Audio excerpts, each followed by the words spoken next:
रक्षा करने और रक्षा करवाने के लिए बांधा जाने वाला पवित्र धागा रक्षाबंधन कहलाता है। यह पवित्र पर्व श्रावण शुक्ल पूर्णिमा को मनाया जाता है। इस दिन बहनें अपने भाई की रक्षा के लिए उनके कलाई पर रक्षा सूत्र बांधती हैं और भाई बहनों को जीवन भर उनकी रक्षा का वचन देते हैं। भाई बहनों के अटूट प्रेम का त्योहार रक्षाबंधन मनाने से भाई बहन दोनों को दीर्घायु की प्राप्ति होती है। इस दिन बहनें भाई की कलाई पर राखी बांधकर उनसे अपनी रक्षा का वचन लेती हैं। वैसे तो रक्षाबंधन के त्योहार से जुड़ी कई कहानियां प्रचलित हैं, मगर हम आपको बताने जा रहे हैं सबसे रोचक कुछ ऐसी ऐतिहासिक और पौराणिक कहानियां जिन्हें इस त्योहार की शुरुआत भी माना जाता है। नमस्कार दोस्तों, सत्य सनातन कथा चैनल में आप सभी का स्वागत है। इससे पहले अगर आप भगवान श्री कृष्ण के भक्त हैं तो कमेंट में जय श्री कृष्ण जरूर लिखें और चैनल पर नए हो तो इस चैनल को सब्सक्राइब करके बेल आइकॉन को प्रेस करना ना भूलें। चलिए चलते हैं आज की प्रस्तुति में। कृष्ण और द्रौपदी का रक्षाबंधन।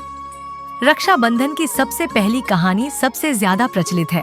महाभारत के समय जब भगवान श्री कृष्ण अपनी सुदर्शन चक्र से शिशुपाल का वध कर देते हैं तो भगवान कृष्ण की अंगुली में चोट लग गई थी और उसमें से खून बहने लगा था।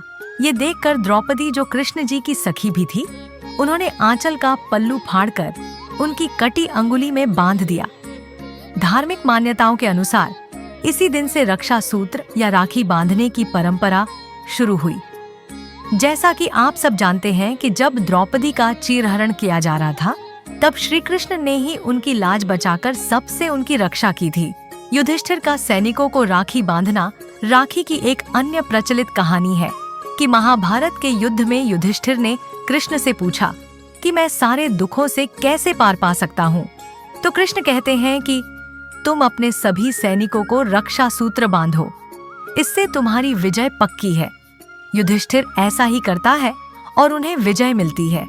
ये घटना श्रावण माह की पूर्णिमा को हुई थी, इसलिए इसे रक्षाबंधन के रूप में मनाया जाने लगा और इस दिन सैनिकों को राखी बांधी जाती है। राजा बलि और मां लक्ष्मी का रक्षाबंधन।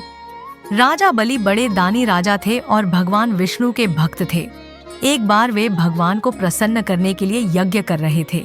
अपने भक्त की परीक्षा लेने के लिए भगवान विष्णु ने एक ब्राह्मण का वेश धरा और यज्ञ पर पहुंचकर राजा बलि से 3 पग भूमि दान में मांगी। राजा ने ब्राह्मण की मांग स्वीकार कर ली। ब्राह्मण ने पहले पग में पूरी भूमि और दूसरे पग ने पूरा आकाश नाप दिया।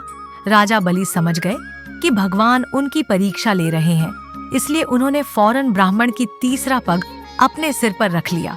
उन्होंने कहा कि भगवान, अब तो मेरा सब कुछ चला गया है, अब आप मेरी विनती स्वीकार करें और मेरे साथ पाताल में चलकर रहें। भगवान को राजा की बात माननी पड़ी। उधर मां लक्ष्मी भगवान विष्णु के वापस न लौटने से चिंतित हो उठी। उन्होंने एक गरीब महिला का वेश बनाया और राजा बलि के पास पहुंचकर उन्हें राखी बांध दी। राखी के बदले राजा ने कुछ भी मांग लेने को कहा। मां लक्ष्मी फौरन अपने असली रूप में आ गई और राजा से अपने पति भगवान विष्णु को वापस लौटाने की मांग रख दी। राखी का मान रखते हुए राजा ने भगवान विष्णु को मां लक्ष्मी के साथ वापस भेज दिया। माना जाता है कि एक बार दैत्य वृत्रासुर ने इंद्र का सिंहासन हासिल करने के लिए स्वर्ग पर चढ़ाई कर दी। वृत्रासुर बहुत ताकतवर था और उसे हराना आसान नहीं था। युद्ध में देवराज इंद्र की रक्षा के लिए उनकी बहन इंद्राणी ने अपने तपोबल से एक रक्षा सूत्र तैयार किया और इंद्र की कलाई पर बांध दिया। इस रक्षा सूत्र ने इंद्र की रक्षा की और वह युद्ध में विजयी हुए। तभी से बहनें अपने भाइयों की रक्षा के लिए उनकी कलाई पर राखी बांधने लगी। मित्रों, आपको ये जानकारी कैसे लगी कमेंट में बताना ना भूलें और चैनल पे नए हैं तो चैनल को सब्सक्राइब करना ना भूलें।